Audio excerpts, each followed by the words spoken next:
오늘 말씀은 마태복음 7장 13절에서 27절 말씀까지입니다. 말씀이 조금 길긴 한데 이 말씀을 우리가 꼭 읽어야 되는 말씀입니다. 왜냐하면 오늘 이 말씀의 제목이 그날에 천국에 들어갈 자가 누군가, 거기에 대한 대답을 오늘 이 성경 말씀이 주기 때문에 여러분 천국에 가시고 싶죠? 미치도록 가시고 싶으세요? 근데 빨리 죽고 싶진 않아요. 근데 천국에 가고 싶죠? 자, 천국에 갈 자, 그날에 천국에 들어갈 수 있는 자격을 얻는 사람들은 어떤 사람일까? 오늘 말씀을 통해서 여러분들이 깨닫고 알기를 바랍니다. 자, 13절부터 한 목소리로 읽겠습니다. 좁은 문으로 들어가라. 멸망으로 인도하는 문은 크고 그 길이 넓어 그리로 들어가는 자가 많고 생명으로 인도하는 문은 좁고 길이 협착하여 찾는 이가 적음이니라. 거짓 선지자들을 삼가라. 양의 옷을 입고 너희에게 나오나 속에는 노략질하는 일이라. 그의 열매로 그들을 알지니 가시나무에서 포도를 또는 엉겅퀴에서 무화과를 따겠느냐. 이와 같이 좋은 나무마다 아름다운 열매를 맺고 못된 나무가 나쁜 열매를 맺나니 좋은 나무가 나쁜 열매를 맺을 수 없고 못된 나무가 아름다운 열매를 맺을 수 없느니라. 아름다운 열매를 맺지 아니하는 나무마다 찍혀 불에 던지우니라. 이러므로 그의 열매로 그들을 알리라. 나더러 주여 주여 하는 자마다 천국에 다 들어갈 것이 아니요 다만 하늘에 계신 내 아버지의 뜻대로 행하는 자라야 들어가리라. 그날에 많은 사람이 나더러 이르되 주여 주여 우리가 주의 이름으로 선지자 노릇하며 주의 이름으로 귀신을 쫓아내며 주의 이름으로 많은 권능을 행치 아니하였나이까 하리니 그때 내가 저희에게 밝히 말하되 내가 너희를 도무지 알지 못하니 불법을 행하는 자들아 내게서 떠나가라 하리라. 그러므로 누구든지 나의 이 말을 듣고 행하는 자는 그 집을 반석 위에 지은 지혜로운 사람 같으리니 비가 내리고 창수가 나고 바람이 불어 그 집에 부딪히되 무너지지 아니하나니 이는 주초를 반석 위에 놓은 연고요. 나의 이 말을 듣고 행치 아니하는 자는 그 집을 모래 위에 지은 어리석은 사람 같으리니 비가 내리고 창수가 나고 바람이 불어 그 집에 부딪힘에 무너져 그 무너짐이 심하니라. 어때요 여러분? 지금 이 말씀은 예수님이 하시는 말씀이기 때문에 여러분들이 천국에 들어갈 자가 어떤 사람인가를 좀 아시겠어요? 근데 그냥 눈으로 글자를 읽는 분들은 하나님이 우리 예수님이 하시는 말씀을 마음으로 들을 수가 없어요. 예수님의 말씀은 눈으로 읽는 것이 아니라 마음으로 읽고 귀로 읽는 것이에요. 귀로 들으면서 읽는 것이에요. 그래서 여러분들이 오늘 이 말씀에 은혜가 있기를 바랍니다. 사실 우리 예수 믿는 사람들은 다시 오시는 예수님을 기다리면서 소위 재림하는 예수님을 기다리면서 그 마지막 날을 우리는 사모합니다. 성경에 보면 참된 성도들은 전부 예수님의 그 오심을 기다렸어요. 그리고 그런 삶을 늘 기대하고 소망하면서 이 세상을 살아갑니다. 예수를 믿지 않는 사람들에게는 그날이 심판의 날이고 멸망의 날이지만 예수를 믿는 우리 성도들에게는 마지막 그날이 영광의 날이고 우리의 구원이 완성되는 날입니다. 그리고 하나님 나라에 들어가서 하나님과 함께 사는 날이 바로 그 날입니다. 얼마나 좋아요. 그런데 궁금한 게 하나 있어요. 여러분, 그런 날이 오면 천국에 들어갈 수 있겠어요? 그 날이 아무리 좋으면 뭐예요? 들어갈 준비가 안 됐거나 내가 못 들어간다면 나는 길은 두 가지밖에 없어요. 구원을 이루는 천국에 들어가는 사람이 되느냐 아니면 멸망하고 그냥 지옥으로 들어가는 사람이 되느냐, 이 둘밖에 길이 없어요. 그런데 여러분, 성도들 지금 이 지구상에 거의 20억 가까운 성도들이 나 밟을 때 나의 이름 주님께서 부를 줄 알고 전부 그날을 기다리는데 그날에 들어갈 사람들이 과연 어떤 사람들일까요? 오늘 말씀이 바로 그런 것을 얘기해 주고 있어요. 마태복음 5장, 6장, 7장을 우리는 산상설교 또는 산상수훈이라고 말을 합니다. 마태복음 5장, 6장, 7장 이 3장을 그렇게 산상설교라고. 왜 그런가 하면 예수님이 가버나움 갈릴리 호수 바로 이 서쪽에 있는 가버나움이라는 동네에서 조금 떨어진 그 산 언덕에서 이 말씀을 하셨어요. 그래서 산에서 말씀을 하셨기 때문에 산상설교라는 이름으로 이렇게 말씀을 우리가 그렇게 이름을 붙였어요. 5장, 6장, 7장에 있는 이 산상설교의 가장 핵심적인 중요한 키워드가 뭐냐면 하나님 나라예요. 하나님 나라. 왜냐하면 주님께서 이 땅에 오신 것은 회개하라. 하나님의 나라가 가까웠다. 하나님의 나라를 선포하는 것이었어요. 그 예수님이 하나님의 나라를 말씀을 하세요. 우리가 그 잘 아는 팔복. 마음이 가난한 자는 복이 있나니 천국이 저의 것이며 얼마나 그런 말이 바로 5장 3절부터 바로 시작됩니다. 그러니까 이건 전부 하나님의 나라. 하나님 나라는 어떤 것인가? 하나님 나라에서 살고 있는 사람들의 삶의 모습은 어떠해야 하는가? 하나님 나라에 사는 사람들은 어떤 신분의 정체성을 가져야 하는가 하는 것을 바로 5장, 6장, 7장에서 말씀을 하고 있어요. 그런데 우리가 오늘 읽은 이 말씀은 바로 이 5장, 6장, 7장 산상설교 가운데서 마지막 끝입니다. 설교를 끝내면서 예수님께서 결론적으로 하시는 말씀이에요. 그 말씀이 바로 오늘 말씀입니다. 그런데 그 결론적인 말씀을 우리가 가만히 살펴보면 하나님 나라를 말씀하시고 그 아름다운 삶을 말씀하신 예수님이 그 말씀을 듣고 있는 사랑하는 제자가 12명이 앉아 있는데 그들을 향해서 어떤 사람은 내가 지금 말한 하나님 나라에 들어갈 수가 있다. 어떤 사람은 내가 말한 하나님 나라에 들어갈 수가 없다. 다 들어가는 것이 아니라는 이런 말씀으로 오늘 이 7장의 마지막 산상설교의 마지막을 결론을 내신다는 거예요.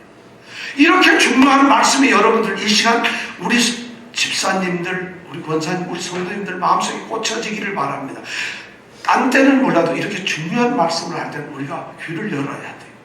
영적인 눈을 열어야 돼요. 그리고 예수님이 심각하게 얘기하세요. 예수님이 누구신가 하면 그 마지막 날 심판하시는 심판장의 자리에 앉으시는 분이에요. 그리고 자신이 심판을 하십니다. 그런데 그 심판장이 심판의 기준, 무엇으로 심판을 할 것인가 하는 기준을 마지막 지금 말씀을 하고 있는 거예요. 그렇다면 여러분 오늘 말씀이 얼마나 중요해요. 다른 말씀을 못 들어도 이 말씀은 들어야죠. 이 말씀 앞에 여러분 두렵지 않아요? 이 말씀에 기대되지 않습니까? 이 말씀을 꼭 들어야 되겠구나. 나는 왜냐면 내가 성도니까 예수 믿는 사람, 교회에 왔다 갔다 하는 그런 사람이 아니라 내가 예수를 믿는 성도니까 천국이 나한테 약속되었으니까 나는 그곳에 들어가야 한다. 이런 생각을 가지면 여러분 이 말씀에 귀를 기울이지 않을 수 없어요. 오늘 여러분들에게 이 말씀이 정말 은혜의 말씀이 되기를 간절히 원합니다. 자, 예수님은 누가 천국에 들어갈 수 있는가? 이 말씀에 대해서 진지하게 얘기하시는데 첫 번째 예수님이 하시는 말씀은 13절하고 14절에 있는 말씀이에요. 좁은 문으로 들어가라. 멸망으로 인도하는 문은 넓고 그 길이 굉장히 크고 넓어가지고 그리로 들어가는 사람이 너무 많다는 것이에요. 그러나 생명으로 인도하는 문은 좁고 길이 협착하여 찾는 이가 적다고 말씀하세요. 자, 예수님께서 오늘 첫 번째 하시는 말씀의 첫 번째 말씀이 뭐냐면 너희들이 선택을 하라는 것이요. 좁은 문으로 들어가는 것을 선택하라고 말씀을 하십니다. 사람들이 살아가는데 말이죠. 두 가지 문이 있어요. 우리 권사님 앞에도 문이 두 개가 있어요. 집사님 앞에도 문이 두 개가 있어요. 근데 문이 하나는 좁은 문이고 하나는 넓은 문이에요. 넓은 문은 활짝 열려 있어요. 사람들이 바로 눈앞에 그 문을 볼 수가 있어요. 그리고 그 문은 너무 넓고 들어가는 것을 막는 어떤 장벽도 없어요. 아무나 들어가는데 거리낌이 없이 들어갈 수 있는 그런 문이라는 것입니다. 모든 것을 받아들일 만한 너무 넓은 문이고 큰 문이에요. 그러니까 많은 사람들이 언제든지 그 문을 들어갑니다. 그것이 넓은 문이에요. 근데 좁은 문은 그렇지 않아요. 이 좁은 문은 좁아요. 작아요. 좁고 작아요. 그렇기 때문에 언제든지 마음대로 많은 사람들이 들어갈 수가 없어요. 겨우 들어가요. 그리고 문이 작다 보니까 큰 문은 들어가면서도 이게 문인지 아닌지 몰라요. 너무 문이 크다 보니까 어디서부터 어디가 문인지 모르고 그냥 문이 아니라 그냥 들어가는 것이에요. 근데 좁은 문은 너무 문이 작아서 찾기가 힘들어요. 그런데 우리 주님께서는 바로 이 좁은 문으로 들어가라고, 그 좁은 문을 선택하라고 말씀을 하세요. 왜 그랬냐면은 그 좁은 문, 넓은 문으로 들어가면 그 두 개의 문은 들어가는 순간 두 개의 길이 열려 있어요. 넓은 문으로 들어가는 그 길이 얼마냐면 굉장히 넓어요. 그 길은 넓다고 그랬어요. 엄청나게 넓어요. 굉장히 넓어서 사람들이 많이 갈 수 있어요. 근데 좁은 문을 지나고 나면 그 길이 너무 협착하다는 거죠. 협착하다가 딱 붙어 있다는 거죠. 그리고 울퉁불퉁하고 굉장히 험하다는 거죠. 그래서 그 좁은 문을 들어가서 가려고 하는 그 길은, 좁은 길은 많은 난관과 역경이 있어요. 시련과 고통과 고난을 당해야 되는 그런 길이에요. 그런데 주님이 바로 그 좁은 길로 해서 좁은 문을 들어가서 좁은 길로 가라고 말씀을 하세요. 놀랍게도 넓은 문으로 들어가서 넓은 길로 가면은 만나는 목적지가 있고, 또 좁은 문으로 들어가서 좁은 길로 간 다음에 만나는 목적지가 있어요. 이 두 개의 문을 통해서 두 개의 길을 가다 보면은 각각 그들이 다다르는 목적지가 있다는 것이죠. 근데 넓은 문을 들어가서 넓은 길로 간 사람이 딱 맞닥뜨리는 것이 어딜까요? 오늘 성경 말씀에 뭐라고 되어 있어요? 멸망으로 인도하는 문은 넓다고 그랬어요. 그러니까 넓은 길로 가는 사람들은 지금 멸망으로 끌려가는 사람들이라는 것이에요. 넓은 길의 종착역은 멸망이라는 것이에요. 다른 이유가 없어요. 넓은 길은 얼뜻 생각하기에 편하고 쉽고 마치 평안과 기쁨을 주고 즐거움을 주고 아주 좋아요. 그런데 그것이 속임수라는 얘기, 그것이 사람을 속이고 있다는 것이, 종국에는 그 수평함 같은 것이 멸망으로 가버리고 말더라는 것이에요. 그런데 좁은 문을 통해서 좁은 길로 간 사람은 고통과 시련이 있는 것 같고 힘들어요. 그런데 결국 그 문이 도달하는, 그 길이 도달하는 것은 생명이라는 거죠. 영생을 준다는 거죠. 어떠세요, 여러분? 어느 문으로 들어가야 할까요? 여러분, 어느 문으로 들어가야 되겠어요? 이제부터 그러면 식당에 가도 좁은 문으로만 들어가야 하나요? 예배당도 가능하면 정문으로 들어오지 말고 저 뒷문으로 들어와야 되죠. 지하실로 해서 들어오면 얼마나 좋겠어요. 계단까지 올라오니까 협착하고 좋잖아요. 그런 말씀일까요? 예수님은 지금 자신을 문으로 말씀을 하고 계세요. 자신을 문이라고 얘기하고 있어요. 요한복음 10장 9절에 보면은 예수님이 요한복음 10장 9절에 제자들을 보고 뭐라 하냐면 내가 문이다. 누구든지 나로 말미암아 구원을 얻는다 라고 말씀을 하세요. 지금 예수님은 좁은 문을 자신이라고 얘기를 하고 있다는 것이에요. 그러면 넓은 문은 뭐겠어요, 여러분? 그냥 세상이에요.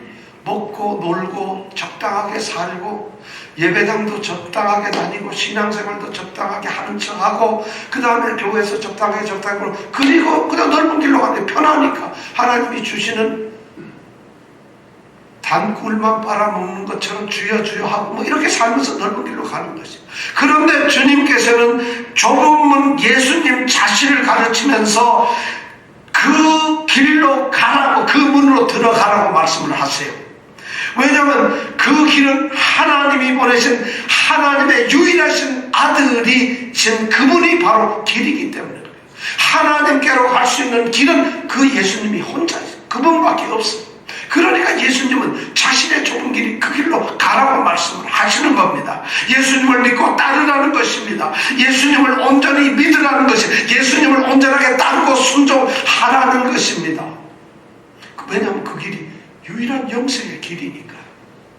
좁은 문으로 들어가라. 근데 그 생명으로 들어가는 그 문이 좁아요. 생명으로 들어가는 문은 굉장히 좁고 그 길이 협착하다고 말하고 있어요. 그렇다면 여러분, 그리스도인이 되는 것, 성도가 되는 것은 굉장히 어렵다는 이런 말을 하는 것일까요? 그 길이 좁으니까. 여러분 한번 옆에 사람 보세요. 이런 분도 성도가 되는데 절대 어려울 것 같지 않잖아요. 한번 보세요. 이런 분도 성도가 되고 그리스도인이 된다. 절대 어렵다는 말이 아니에요. 왜 그런데 그것을 좁은 길이라고 했느냐? 적은 사람들이 가기 때문이에요. 많은 사람들이 가면 큰 문이고 적은 사람이 가면 좁은 문이에요. 또 이 좁은 문은 찾는 이가 적다 그랬어요. 그걸 찾아야 되는 문이에요. 넓은 문은 인생에 태어나면서 세상의 문이니까 태어나자마자 그냥 열려있는 것이. 그래서 그 문을 들어가고 자식할 것 없이 그냥 태어나는 순간 이미 세상의 문으로 들어가고 있는 것이에요. 그런데 주님은 그 길에 들어서는 사람들을 향해서 잠깐 들어가지 말고 좁은 문을 찾으라고 얘기해요. 좁은 문을 찾아서 좁은 문으로 들어가라고 말씀을 하고 있어요. 찾기가 좀 힘들어요. 찾아야 되는 문이에요. 넓은 문은 찾지 않아도 들어갈 수 있는 문이에요. 그 길을 찾고 나서 그 길을 갈 때에는 그 길이 고난과 고통이 있고 또 어쩌면 우리가 포기해야 되고 버려야 될 것이 있어요.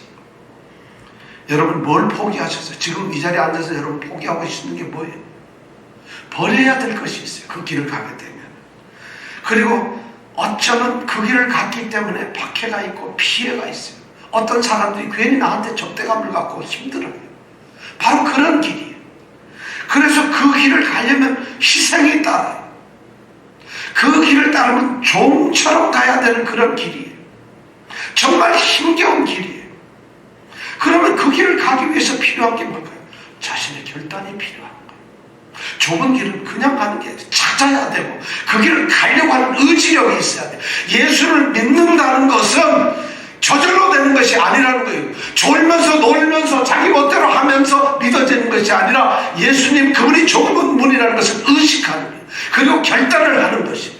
이것이 바로 좁은 문으로 들어가라고 하는 말씀이에요. 지금 예수님이 그 말씀을 하고 계세요. 좁은 문으로 들어가라. 내게로 오라고 지금 선택을 하라고 예수님은 말씀을 하고 있어요. 나를 따를 것이냐 세상을 따를 것이냐 예수님은 그렇게 지금 선택하라고 말씀했어요. 자, 영원한 결과가 있다. 어떤 결과의 길을 갈 것이냐 예수님은 말씀하고 있어요. 그래서 예수님은 좁은 문인 자신을 선택해야 된다. 나의 사람들이 되어야 한다고 예수님은 말하고 있어요. 바로 이것이 첫 번째 좁은 문으로 들어가라는 선택의 말씀이에요. 천국에 들어가는 자는 예수님을 선택한 사람들이에요. 그것이 바로 좁은 문으로 들어가는 이게 첫 번째 길이에요. 자, 그렇다면 두 번째 그러면 예수님께서 말씀하시는 그날의 천국에 들어갈 자는 어떤 사람일까요? 오늘 말씀해 보니까 15절부터 20절까지 말씀입니다. 15절부터 20절까지 말씀. 이 말씀의 핵심적인 분별하라는 거예요. 분별해라. 아까도 선택하라고 그랬어요. 예수님을 선택하라고 말씀을 하셨어요. 이번에는 예수님께서 분별하라고 말씀을 해요. 거짓 선지자들을 삼가라고 말씀을 하고 있어요. 누구에게 그 말을 할까요? 넓은 길을 가고 있는 사람, 넓은 문에서 넓은 길을 가고 있는 그 사람을 향해서 예수님이 거짓 선지자들을 삼가라 이런 말을 할까요? 천만의 말씀입니다. 좁은 길을 억지로 찾아가지고 그것이 좁은 문이고 좁은 길인데 그 길을 지금 가고 있어요. 좁은 문으로 들어와서 좁은 길로 걸어가고 있는 예수를 믿고 있는 성도들을 향해서 지금 예수님은 분별하라고 얘기를 하고 있는 것이 그 분별이 뭐냐? 거짓 선지자들을 삼가라는 거예요. 그들에게는 거짓 선지자가 있어요. 우리가 신앙을 갖고 이런 생활하면 예수님께서 걱정을 하시는 게 뭐냐면 예수님의 가르침 참된 진리를 쫓지 않는 사람들이 있을 수가 있다는 거죠. 그들에게는 그런 위험성이 있어요. 예수님께서는 그렇게 거짓 가르침, 잘못된 교훈을 던지는, 그런데 빠지는, 그런데 쉽게 넘어가는, 이단에 빠져버리는, 이단이 조차 모르고 빠져버리는 그런 성도들을 향해서 지금 말씀을 하고 있는 것이에요. 왜냐하면 천국에 들어가기 위해서는 기껏 좁은 길, 좁은 문으로 들어왔는데도 이단이 빠져버려요.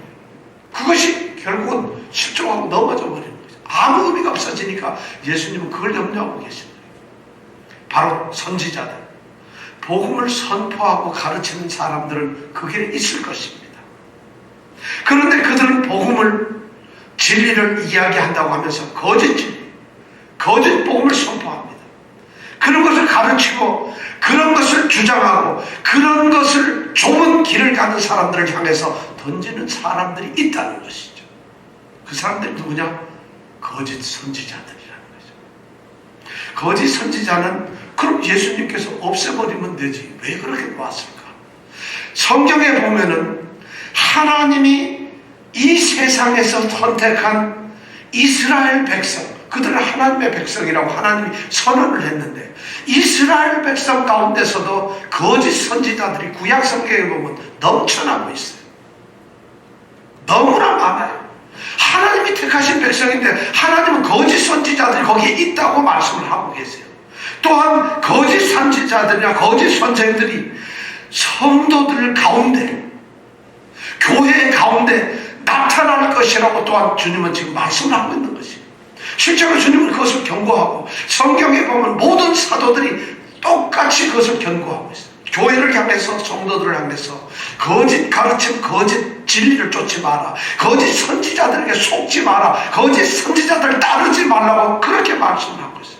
오늘날 바로 그렇게 거짓 선지자들, 교사들이 지금 교회에 넘쳐나고 있어요. 너무 많아요. 저만 이루 말할 수 없어요. 그런데 그 거짓 선지자들의 특징이 있어요. 그 거짓 선지자들은 말이죠, 몰라봐요. 21절에 보니까 그의 열매로 그들을 알지니 가시나무에서 포도를 또는 엉겅퀴에서 무화과를 따겠느냐? 이와 같이 뭐라 그랬어요? 좋은 나무, 참된 나무가 있다고 말씀을 해요. 그런데 이런 말씀을 하시기 전에 주님께서 먼저 얘기를 하세요. 그 거짓 선지자의 특징이 뭐냐? 그들은 양의 옷을 입고 너에게 나오지만은 속에서는 노략질하는 이리가 들었다는 것이죠. 양의 옷을 입고 와요. 이 가짜들, 거짓된 선지자, 어쩌면 요즘 말하면 거짓 목사, 거짓 교사, 거짓 성도, 모든 사람을 얘기하고 있어요.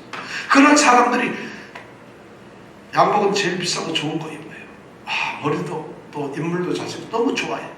거짓 선지자들이 양의 옷을 입고 너희 가운데 나온다는 거예요. 그런데 속에는 뭐가 있다고요? 도략질하는 이리가 있다는 거죠. 그들은 양가죽을 쓰고 뒤집어 쓰고 있는 이리들이에요. 그들은 빛의 사자들인 것처럼, 빛의 사람들인 것처럼 진리를 말하며 복음을 말하며 하나님의 말씀을 선포하는 것처럼 하지만 그들은 자신의 이익, 그리고 욕심, 탐욕, 자신의 명예, 자신의 어떤 유익을 위해서 살아가는 사람들이라고 그렇게 말하는 것이죠. 왜냐하면 속에는 노략질하는 이리가 들어있으니까요. 존 스토트 목사님은 이 구절을 아주 정말 심각하게 얘기하고 아주 엄청나게 이렇게 지적을 하고 있어요. 제가 한번 읽어드릴게요. 어떤 사람의 외적 조건, 즉 그 사람의 인간적인 매력, 그 사람의 학식, 그 사람의 학력이나 학위, 그 사람의 교회에서의 위치, 명예, 이런 데 현혹되지 말아야 한다. 그리고 우리는 고지식하게도 그 사람이 혹시 철학 박사, 목회학 박사, 혹은 교수, 주교이기 때문에 그분은 그리스도의 참되고 공인된 정말 사자구나, 이렇게 우리가 인정을 해서는 안 된다는 것이. 우리는 그 외적 조건의 이면에 있는, 그 속에 있는 실체를 보아야 한다는 것이. 그 양가죽 안에 무엇이 있는가? 양인가 일인가? 이렇게 놀라운 말로서 이스도트 목사님이 얘기를 하고 있어요. 너무 찔리는 말이잖아요. 목사님들이 제일 좋아하는 이 학위가 목회학 박사입니다. 목회학 박사는 가서 공부를 하는 게 아니고 등록만 하면은 그냥 거의 학위를 줍니다. 근데 목회학의 박사가 되면은 어떻게 돼요? 목회학의 박사라는 게 있지도 않은데 그걸 이 신학교가 재정적으로 어렵게 되고 또 목사님들이 그런 걸 원하니까 목회학 박사라는 걸 만들었어요. 그런데 목회학 박사가 제일 인기 있는 것이 한국 사람들인데 어떻게 이스도트 목사님은 철학 박사나 목회학 박사나 꼬집어서 말을 했는지 몰라요. 큰 교회 계시는 분들은 그래도 큰 교회니까 박사는 되어야지 해서 따는 것이 목회학 박사예요. 작은 교회에 있는 목사님들은 그래도 큰 교회 혹시 청빙을 받아가려면 목회학 박사학위는 하나 가져야지. 근데 목회학 박사라는 것은 목사님들의 박사 중에 95% 이상이 전부 목회학 박사예요. 정말 신학을 공부한 신학 박사들은 힘들어요. 왜냐하면 신학 박사 학위를 받는 것이 일반 신학교에서 너무 힘듭니다. 적어도 한 20여 년 이상 공부를 제대로 해야만 받을 수 있는 게 신학 박사예요. 그 PhD를 만나는 게 너무 힘들어요. 그리고 사실 박사 학위를 잘 주지도 않아요. 그런데 목회학 박사는 그러니까 그게 안 되니까 그냥 살짝 우리 뉴욕의 목회학 박사님이 한 반은 될 것 같아요. 여러분 걱정하지 마세요. 저는 능력이 없어 목회학 박사를 못 받았습니다. 목회학 박사를 저는 안 가졌어요. 이런 것을 분별할 수 있는 능력이 바로 여러분들에게 있어야 한다는 거예요. 저에게 있어야, 성도들에게 있어야 한다는 것입니다. 우리가 성도들이 그것을 분별할 수 있는 영적 지식이 있어야 합니다. 영적인 분별 능력이 있어야 합니다. 우리 집사님이 그런 것을 구별해낼 수 있는 성경적 지식이 있어야 된다는 것이에요. 가짜를 어떻게 드러내겠어요? 멋있게 말하면 여러분 드러낼 수 있겠어요? 나도 성경을 모르는데 어떻게 하겠어요? 왜 그런 문제가 생겼을까요? 우리가 성경을 잘 듣지 않는다는 것이에요. 디모데후서 4장 3절 4절에 보면 바울 사도가 디모데에게 이런 말씀을 해요. 때가 이를 것이다. 그때는 사람들이 바른 교훈을 받지 아니하며 귀가 가려워서 자기의 사욕을 쫓는 스승만 두려고 하다. 자기 욕심 주고 자기한테 듣기 좋아하는 말, 듣기 좋은 말만 하는 그런 선생들을 두려고 하고, 세 번째 보니까 그 귀를 진리에서 돌이켜가지고 난 이런 말들 듣기를 좋아한다는 거죠. 성도들이 그래요. 목사님들이 재미나고 즐겁고 짧고, 그래서 뭐 복받아라, 뭐가 잘 된다, 아이고, 그러면서 신문에 난 연예인 얘기도 조금 걸리고 뭐 이렇게 하면 너무 좋아하잖아요. 은혜 받아요, 은혜. 그런데 바로 디모데후서를 쓰면서 바울 사도는 자기의 사랑하는 아들이며 이제 그가 목회자로 세워질 때 그에게 하는 말이, 야, 때가 되면 사람들이 좋은 말 안 들으려고 그래. 허탄한 소리 듣기 좋아해. 귀가 가려워가지고 자기한테 듣기 좋은 말만 들으려고 그래. 바른 교훈하면 하고 헛기침이 막 나오고 갑자기 고개가 떨어져. 조금만 바른 말하면 말도 어렵고 이렇게 된다는 것이에요. 참 안타깝고, 그렇지만 재미난 얘기만 하면 갑자기 온 세포가 팍팍 살아나요. 말씀이 너무 재밌거든. 여러분, 그렇다면 어떻게 우리가 이런 거짓 선지자들을 분별해낼 수 있을까요? 어떻게 그들의 거짓 가르침을, 거짓 교훈을 우리가 분별해낼 수 있을까요? 교회가 그런 능력을 잃어버리면 아무것도 안 돼요. 더 놀라운 것은 그걸 분별해낼 능력이 없거나, 그렇기 때문에 그들이 하는 말이 뭐냐면 분별할 줄 모른다가 아니라 목사들 다 똑같아. 다른 교회 가도 똑같고 목사들은 다 그래. 그러한 적당한 타협을 합니다. 그러니까 독버섯들은 절대 두려워하지 않습니다. 그들이 그렇게 말하고 있을 걸 알기 때문에, 분별하지 않을 걸 알기 때문에 그래요. 무서운 얘기예요. 교회들마다 만약 하나님 주님이 하신 말씀, 오늘 이 말씀처럼 거짓 선지자들을 삼가라는 말씀을 가슴에 새기고 이 말을 듣고 이 말을 행해야만 천국에 들어간다는 이 말을 명심한다면 그런 말을 할 수가 없어요. 앉아 있을 수가 없어요. 그것을 듣고서 다 똑같다고 자기 합리화시킬 수가 없다는 것이에요. 주님은 그렇게 말씀하셨어요. 어떻게 이것을 우리가 분별해낼 수 있겠어요? 성경은 그것을 우리에게 얘기했어요. 예수님께서는 분별하는 방법을 제시해 줬죠. 그 방법이 뭐예요? 그들의 열매로 그들을 알리라는 것이에요. 그들의 열매를 통해 열매를 보면 안다는 것이에요. 열매가 뭘까요? 우리는 사람들은 열매를 보면서 포도나무를 이래 보면서 이거 사과나무로구나 하는 사람 아무도 없어요. 사과나무에서는 사과가 열리고 배나무에서는 배가 열려요. 열매로 우리는 그 나무를 분별해내요. 바로 예수님은 거짓 선지자들을 분별하는 게 그들의 열매를 보아라는 것이에요. 열매가 도대체 뭘까요? 그 인간이 본질적으로 삶에서 드러내는 그 결과물을 우리는 열매라고 해요. 그가 어떤 생각을 하는 사람인가? 그가 무슨 말을 하는 사람인가? 그가 어떤 성품을 가진 사람인가? 그의 행동이 어떤 행동을 가지고 있는가? 그가 모든 일을 하는 동기가 무엇인가? 그가 어떤 것을 추구하고 가장 좋아하는가? 그가 그것을 통해서 무엇을 그가 목적하고 있는가? 이런 것을 통해서 그 사람들에게 드러난 열매를 보고 알 수 있어요. 그런데 사람들이 어리석어가지고 그분 교회 개척 건물 5개 지었대. 그 교회 5,000명 모이는 교회야. 그 목사님 박사고 그 목사님 그 교회 가면 성가대요.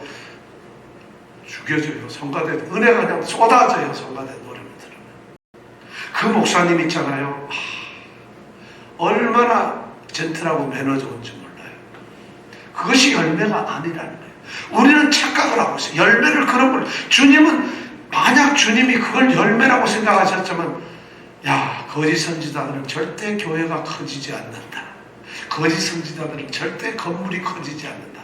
거짓 선지자들은 절대 교인이 많을 수가 없다. 이런 말씀을 하셨어요. 왜냐하면 그것이 열매가 아니기 때문에. 열매를 보고 그 사람을 알 수 있어요. 그런데 우리는 이런 것이 익숙해져 있어요. 예수님께서는 교회가 성도들이 이렇게 될 것이라는 것을 이미 예수님은 너무 짐작하고 있어요. 그렇게 그들이 멸망의 길로 갈 것을 알고 계신다는 거예요. 좁은 길에 왔고 좁은 문에 들어와서 좁은 길을 가면서 생명의 길을 간다고 하지만 그들의 귀가 가려워져 버렸어요. 그들의 눈이 침침해졌어요. 보지도 듣지도 못하니까 그렇게 돼버리고 만다는 거예요. 주님이 안타깝게 하시는 것이 뭐냐? 바로 그런 사람이에요. 제대로 길에 와 있는데 진리를 쫓지 않는 거예요. 참된 것을 알지 못하는 것이요. 좋은 나무는 좋은 나무마다 아름다운 열매를 맺어요. 못된 나무는 나쁜 열매를 맺어요. 좋은 나무는 나쁜 열매를 맺을 수가 없어요. 못된 나무는 아름다운 열매를 맺을 수가 없어요. 주님은 단정적으로 거짓 선지자들에게 말씀을 합니다. 아름다운 열매를 맺지 못하는 아니하는 나무마다 찍혀 불에 던져 땔감용으로 쓰고 만다. 그냥 태워버리고 만다는 것이죠. 주님이 이렇게 선언을 하고 있어요. 여러분들에게 두 번째로 들려주시는 바로 성도들에게 좁은 문 좁은 길을 가는 성도들에게 들려주시는 예수님의 첫 번째 경고는 거짓 선지자들을 상관하는 거죠. 그걸 분별하다는 것이죠. 저는 여러분들이 분별을 하기를 원합니다. 그래서 그런 것을 얘기를 하고 얼마든지 해줘야 될 필요가 있다는 것입니다. 자, 세 번째, 순종하라는 것이에요. 21절에서 23절 말씀이에요. 순종하라는 것이에요. 21절, 23절 우리 한 목소리로 정말 읽어보겠습니다. 한번 간절히 읽어봅니다. 같이 읽습니다. 나더러 주여 주여 하는 자마다 천국에 다 들어갈 것이 아니요 주여 주여 하는 자가 다 천국에 들어가지 않는다는 것이에요. 다만 하늘에 계신 내 아버지의 뜻대로 행하는 자라야 들어가리라. 그날에 많은 사람이 나더러 이르되 주여 주여 우리가 주의 이름으로 선지자 노릇하며 주의 이름으로 귀신을 쫓아내며 주의 이름으로 많은 권능을 행치 아니하였나이까 하리니 그때 내가 저희에게 밝히 말하되 내가 너희를 도무지 알지 못하니 불법을 행하는 자들아 내게서 떠나가라 하리라. 좁은 문으로 들어와서 좁은 길을 걸어가고 있는 성도들이에요. 우리 같은 성도들이에요. 바로 이 성도들을 향해서 주님이 세 번째 경고하는 이 말씀이 뭔지 아세요? 세 번째 경고하는 말씀이 뭐냐면 순종하라. 천국에 들어가는 자는 내 아버지의 뜻대로 행하는 자라야 한다는 것이에요. 예수님은 지금 이 말씀 가운데 엄청난 얘기를 하는 거죠. 사람들이 나더러 주여 주여 한다는 거죠. 예수님은 실제 하나님이시고 주님이시세요. 예수님은 왜냐하면 지금 이 21절에서 23절까지의 말씀은 예수님이 이 자리에서 얘기하는 게 아니라 마지막 날 심판대에서 하시는 말씀이에요. 심판대에 앉아 계시는데 사람들이 와서 주여 한다는 거예요. 바로 하나님이라고 고백을 하는 거예요. 근데 예수님은 내 아버지의 뜻, 하늘에 계신 내 아버지의 뜻, 그분은 하나님의 아들이고 하나님은 나의 아버지라고 해서 자기가 하나님의 아들임을 고백하고 있어요. 더 놀라운 것은 사람들이 올 때 주님이 뭐라고 얘기하느냐 하면은 내가 너희를 도무지 알지 못하니 불법을 행하는 자들아 내게서 떠나가라, 이렇게 명령을 할 수 있는 분이에요. 그분이 누굴까요? 심판장이에요. 재판장이에요. 예수님은 바로 하나님이시고 하나님의 아들이시고 심판주예요.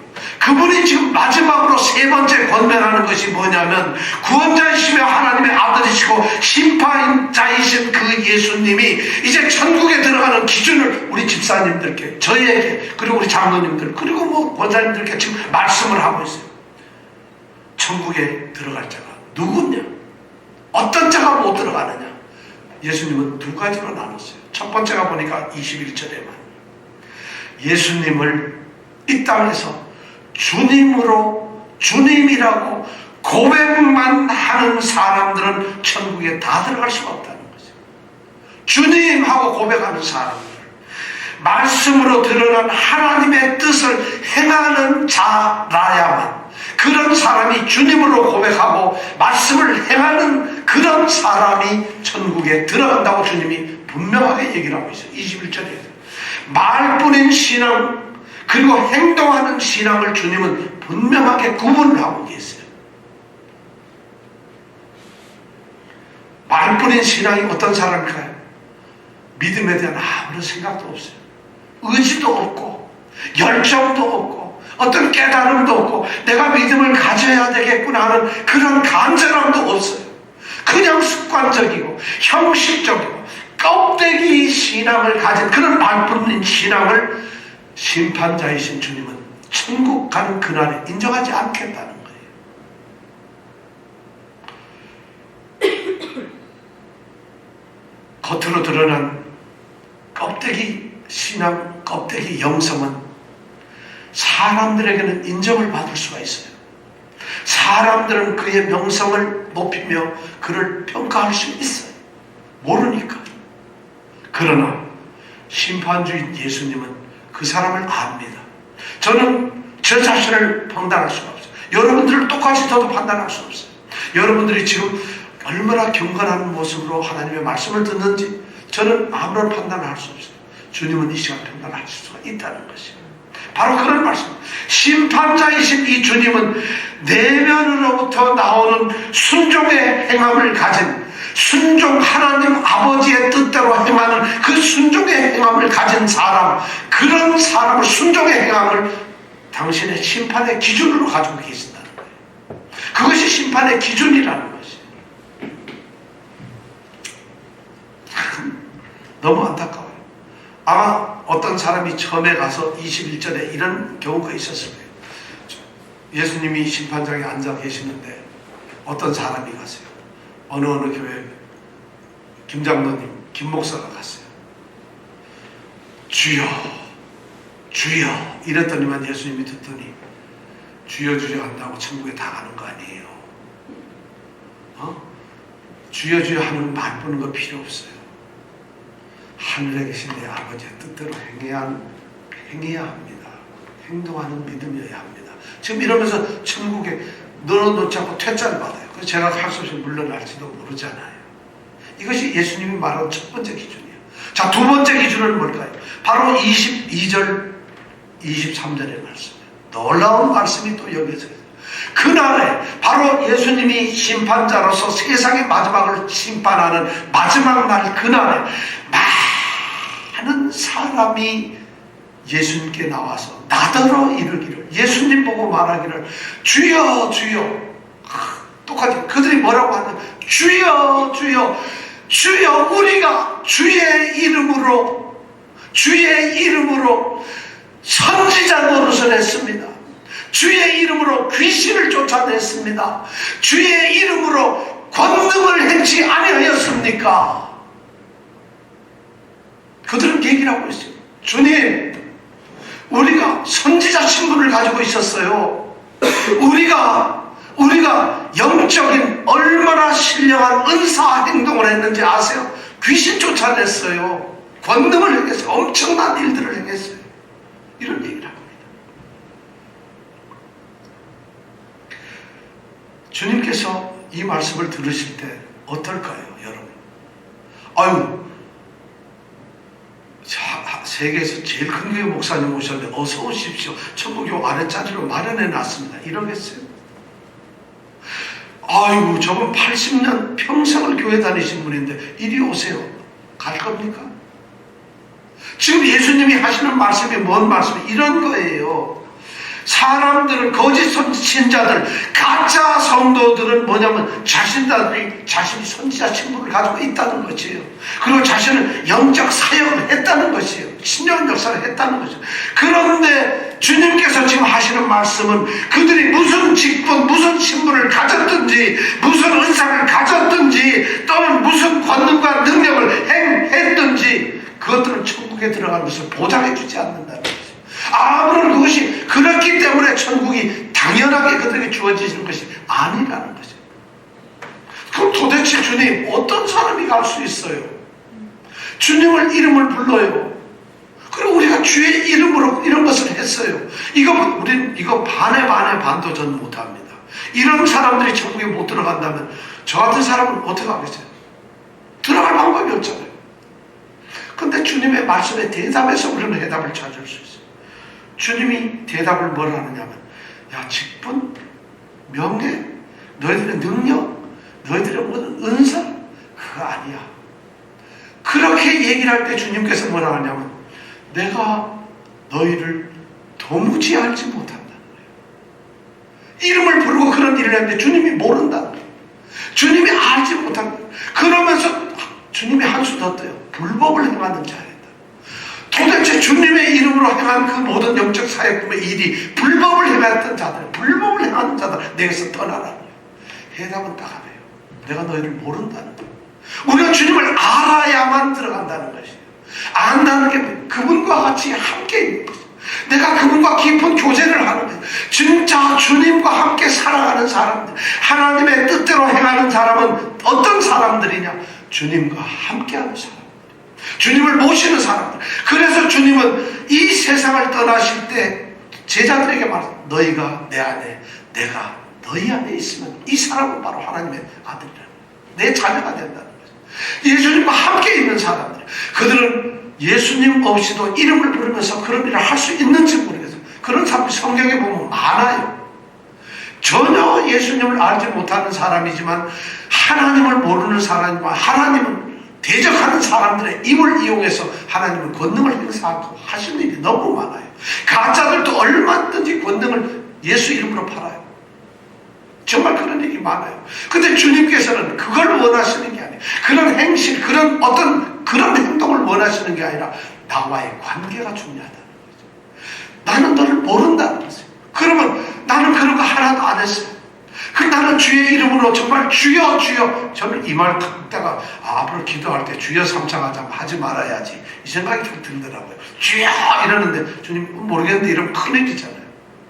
자, 이 주여 이렇게 하지 않아도 돼요. 그냥 들어와서 주님, 누가 보면 더 아주 재미난 얘기는 우리가 언제 주님을 대접을 해서 언제 주님이 옷 벗었는데 우리가 옷을 줬습니까? 난 전혀 그런 적이 없는데 주님께서는 그렇게 말씀을 하신 적이 있어요. 바로 오늘 여기에 보니까 내가 너를 안다는 것이, 이런 사람만 천국에 들어. 내가 너를 안다. 그런데 나는 주님을 모르면 주님이 어떻게 나를 알겠어요? 그래서 주님이 내 안에 계시는 거예요. 내가 또 주님 안에 있는 이런 사람들만 영접을 받는다는 것이에요. 여러분, 우리가 믿음이란 바로 이런 것이에요. 여러분들에게 묻습니다. 주님이 여러분 안에 계십니까? 여러분이 혹시 지금 주님 안에 있습니까? 아니, 예수님 안에 계시냐고요. 여러분, 예수님 안에 있다는 것이 뭐예요? 예수님 안에 여러분이 있고 여러분 안에 지금 예수님이 있다면 그 사람은 예수님이 안에 계시니까 예수님 하나님의 말씀대로 살 수밖에 없어요. 행할 수밖에 없어요. 예수님은 그걸 원하시는 거예요. 예수님과의 친밀한 교제, 아주 가까운 인격적인 관계를 원하시는 거예요. 그런 사람들이 천국에 들어간다는 것이에요. 자, 결론의 말씀을 냅니다. 예수님께서는 지금 예수님이 하시는 이 말씀을 듣고 행하는 자는 듣지 않고 행하는 자도 집을 짓는다고 얘기를 합니다. 바로 24절에서부터 27절까지 말씀이에요. 근데 이 말씀을 듣고 순종하며 행하는 사람은 집을 짓는데 반석 위에다가 집을 짓는 지혜로운 사람이에요. 근데 예수님이 하시는 이 말씀들, 이 말씀은 지금 이 말씀뿐만 아니라 성경에 있는 모든 말씀들이에요. 그것을 행치 아니하는 사람은 집을 짓는데 모래 위에 짓는 어리석은 사람이에요. 안타깝죠. 예수님이 다시 오실 때 천국에 대해서 말씀을 하시고 천국 나 알아요. 천국 이러는 사람은 천국에 들어가는 것이 아니에요. 예수님은 말보다 행함에 더 관심이 많으세요. 절대 말에 관심이 있지 않아요. 행함에 관심이 있어요. 단순히 옳은 말 하는 것을 좋아하시지 않아요. 옳은 말을 행동으로 옮기는 그걸 하나님은, 예수님은 좋아하시죠. 지혜로운 사람이나 어리석은 사람이 모두 집을 짓습니다. 야고보서 1장 22절에 이렇게 되어 있어요. 너희는 말씀을 행하는 자가 되고 듣기만 하여 자신을 속이는 자가 되지 말라. 엄청난 말이죠.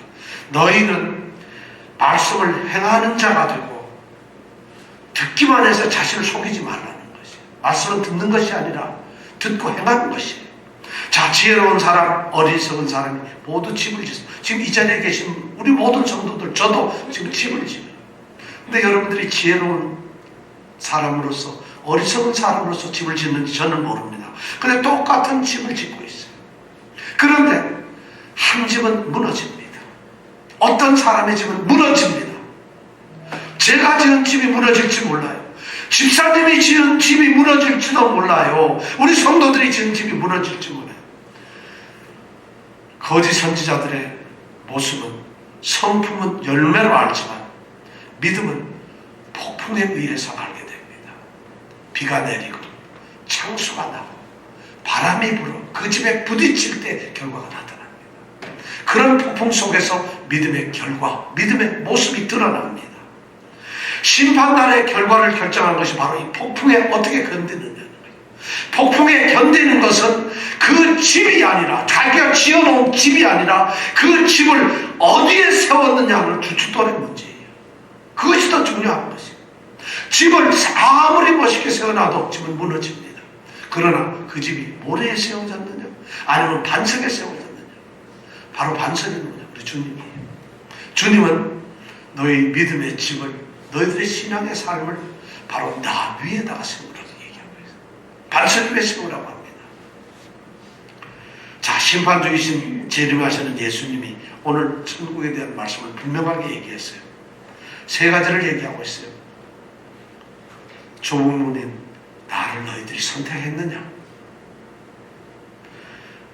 너희들이 나를 선택하고 나를 믿는다면 거짓 가짜의 가르침과 교훈, 진짜가 어느 것을 분별하고 있느냐?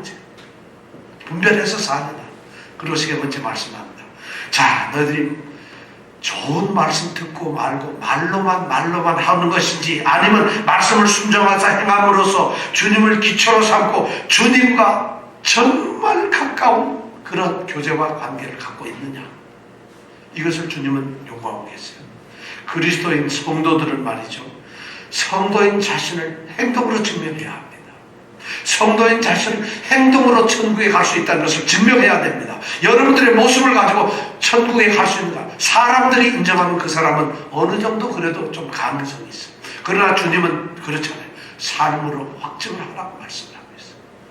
오늘 이 말씀이 정말 우리 다시 오시는 예수님, 우리 얼마나 고대하고 기대해요. 그분이 들어오셨는데 우리는 천국에 못 들어간다면 안 오시고 차라리 좀 더 있다가 나중에 회개하고 그런 것이 낫지 않겠어요? 여러분들 언제 오실지 몰라요. 그분이 언제 오실지 모르지만 여러분들이 지혜로운 건축자처럼 집을 지었어요. 무너지지 않도록 하세요. 그리고 이 말씀대로, 이 경고의 말씀대로 여러분들을 세우시면서 삶으로, 행동으로 여러분이 천국에 들어갈 자, 천국에 들어갈 자격을 갖춘 자라는 것을 주님께 증명해 보십시오. 오늘 주님은 그것을 우리에게 원하고 있습니다.